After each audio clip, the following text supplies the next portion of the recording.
गौतम का गृह त्याग, जन्म, रोग और मृत्यु जीवन के सत्य हैं। राजकुमार सिद्धार्थ ने उन सत्यों का जब साक्षात्कार किया और उसके मर्म को समझा तो उसी दिन गृहस्थ जीवन का परित्याग कर वे संन्यास मार्ग को उन्मुख हो गए।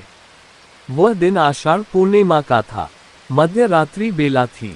भोग विलास के माहौल में उनके निकट ही एक सुंदरी बड़े ही भोंडे तरीके से सोई पड़ी थी। कुरूप सांसारिकता से वितृष्ण उन्होंने तुरंत ही अपने सारथी धन्य को बुलाया और अपने प्रिय घोड़े कर्तक को तैयार रखने का आदेश दिया।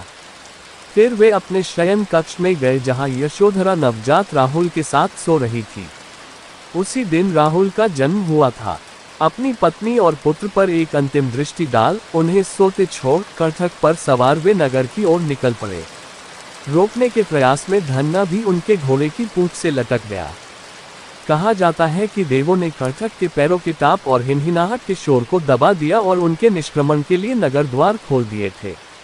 कपिलवस्तु नगरी के बाहर आकर वे एक क्षण को रुके और अपने जन्म और निवास स्थान पर एक भरपूर दृष्टि डाल आगे बढ़ गए।